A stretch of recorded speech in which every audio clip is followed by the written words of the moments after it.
Digital প্রযুক্তির বিস্তার মানুষের জীবনযাত্রাকে যেমন সহজ করেছে, তেমনি নতুন কিছু জটিল সামাজিক এবং মানসিক সমস্যারও জন্ম দিয়েছে।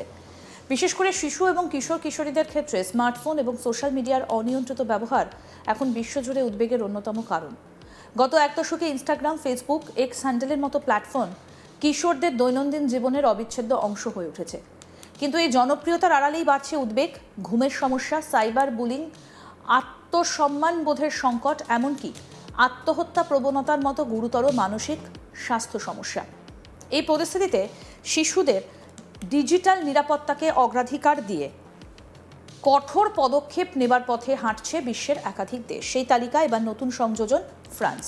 প্রেসিডেন্ট ইমানুয়েল ম্যাক্রোর নেতৃত্বাধীন সরকার ১৫ বছরের কম বয়সী শিশু কিশোরদের জন্য সোশ্যাল মিডিয়া ব্যবহারে কঠোর নিয়ন্ত্রণ আরোপের সিদ্ধান্ত নিয়েছে।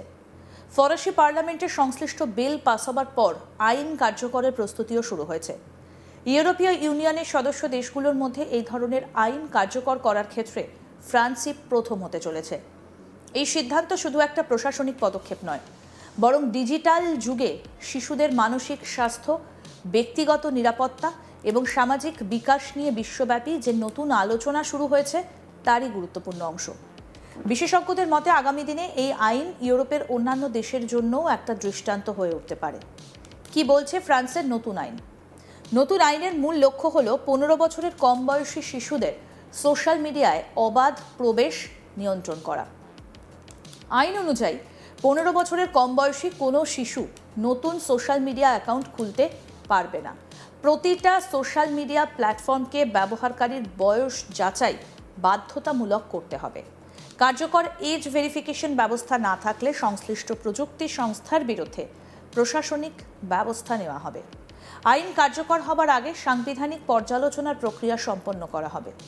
সরকারের লক্ষ্য আগামী শিক্ষাবর্ষ শুরু হবার আগেই আইনটা পুরোপুরি কার্যকর করা, অর্থাৎ শুধুমাত্র ব্যবহারকারীর দেওয়া জন্ম তারিখের ওপর নির্ভর করে অ্যাকাউন্ট খোলার সুযোগ আর থাকবে না।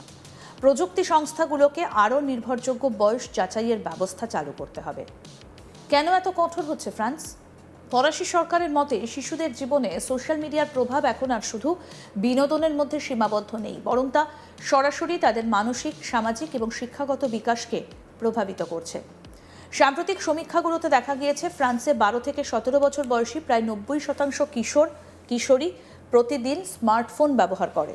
তাদের উল্লেখযোগ্য অংশ কয়েক ঘন্টা ধরে সোশ্যাল মিডিয়ায় সক্রিয় থাকে। বিশেষজ্ঞদের মতে অতিরিক্ত সোশ্যাল মিডিয়া ব্যবহারের ফলে কয়েকটা সমস্যা ক্রমশ প্রকট হচ্ছে। দীর্ঘ সময় স্ক্রিনের সামনে থাকার কারণে ঘুমের ব্যাঘাত, অন্যদের সঙ্গে নিজের তুলনা করতে গিয়ে আত্মবিশ্বাস কমে যাওয়া, লাইক, কমেন্ট এবং ফলোয়ারের ওপর অতিরিক্ত নির্ভরতা, সাইবার বুলিংয়ের শিকার হবার আশঙ্কা বৃদ্ধি, উদ্বেগ এবং বিষণ্ণতার প্রবণতা বৃদ্ধি, বাস্তব সামাজিক সম্পর্কের পরিবর্তে ভার্চুয়াল যোগাযোগের ওপর নির্ভরশীলতা।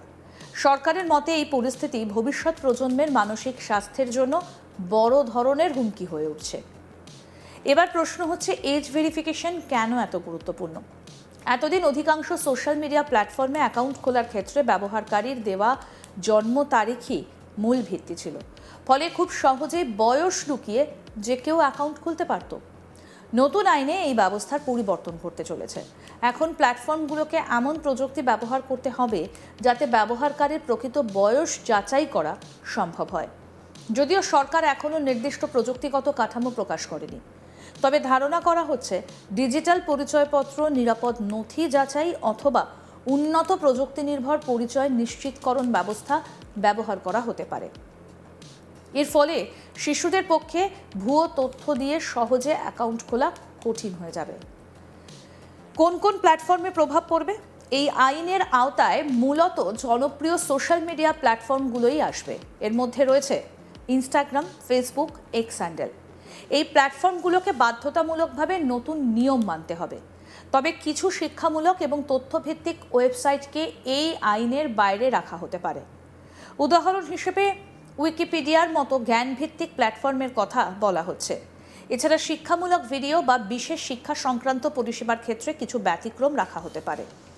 নির্দিষ্ট কিছু ক্ষেত্রে ইউটিউবের শিক্ষামূলক ব্যবহার এবং কিছু মেসেজিং পরিষেবার ক্ষেত্রেও আলাদা নীতি প্রযোজ্য হতে পারে। শুধুই সোশ্যাল মিডিয়া নয়, স্কুলেও কড়াকড়ি ফ্রান্সের নতুন নীতির আরেকটা গুরুত্বপূর্ণ দিক হলো স্কুলে মোবাইল ফোন ব্যবহারের ওপর আরও কঠোর নিয়ন্ত্রণ।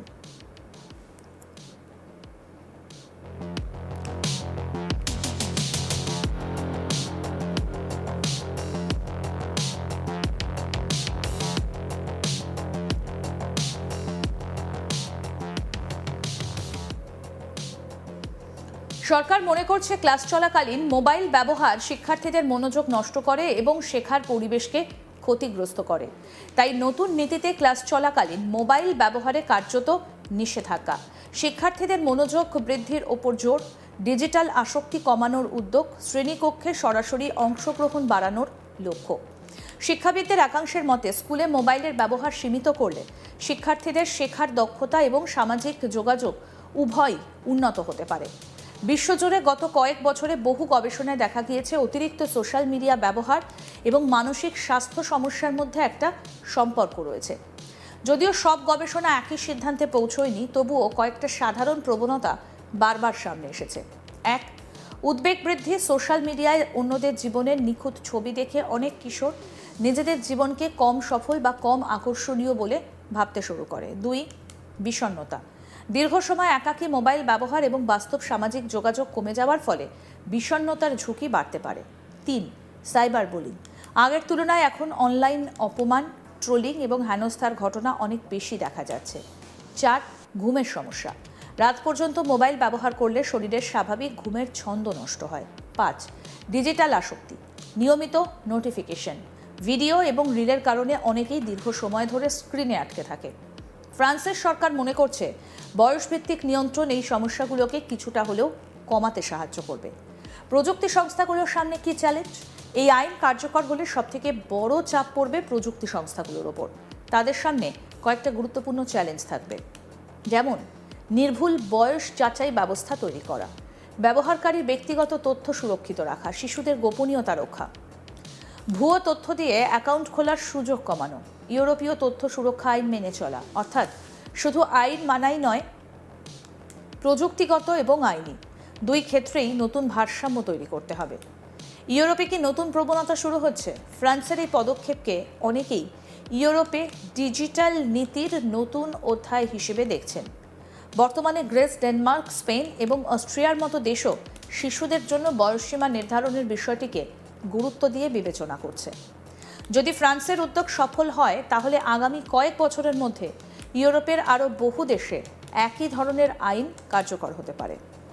অস্ট্রেলিয়া আগেই পথ দেখিয়েছে শিশুদের সোশ্যাল মিডিয়া ব্যবহারে কঠোর অবস্থান নেবার ক্ষেত্রে। অস্ট্রেলিয়া অন্যতম অগ্রগামী দেশ। সমস্ত আপডেট পেতে দেখতে থাকুন আজ তাক বাংলা, সাবস্ক্রাইব করুন।